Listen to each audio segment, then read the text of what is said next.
Hi, everyone.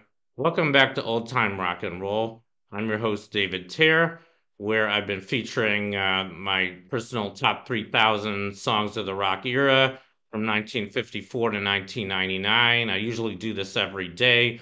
I've been away for the last 3 days, so I haven't been able to do it, but now I'm getting back into it. So anyway, I'm up to some song number 2946, and that one is Street Fighting Man by the Rolling Stones. Um, this came out in 1968.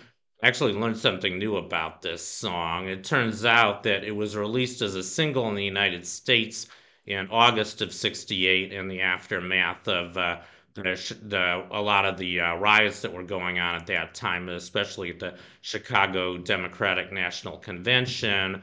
I think many of you know that there was a big, huge police riot that year at the in Chicago, where they were holding the convention because I guess a lot of young people were very unhappy with our foreign policy, and for good reason. We were in the middle of the Vietnam War, where a lot of young people were getting drafted by our government, and I guess a lot of them were unhappy about it, and so they decided to demonstrate in front of the Democratic National Convention, and it ended up very ugly.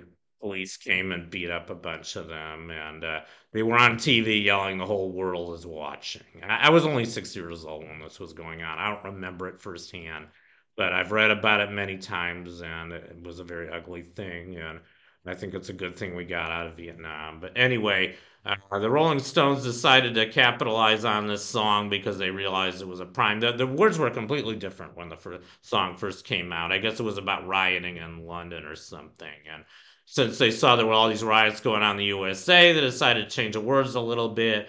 They added revolution. Originally, the words didn't have revolution. There was a lot of revolution going on. Even the Beatles had a hit called Revolution the same year. And anyway, enough of that. The song was released in England. It wasn't even released as a single in England, but it was released, I guess, worldwide, along with their album. It was a cut off of their album Beggars Banquet, which had several other big songs on it.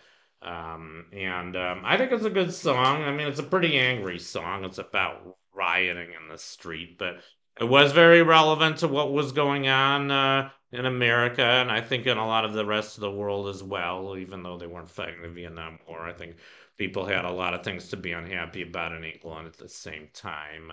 It's probably a big reason why there was so much rock and roll coming out of there. But anyway, that's a bit of history, and that's kind of the history of the song. And here's a picture of the Rolling Stones at the time when they recorded this song. And yeah, here's another picture of the riots. It was pretty bad. I don't remember firsthand, but it was a pretty crazy time in history. But I'm happy for the writers, and I'm happy we got out of Vietnam. And anyway, so that's Street Fighting Man by the Rolling Stones. I hope you enjoyed this video, and I'll see you next time. Bye.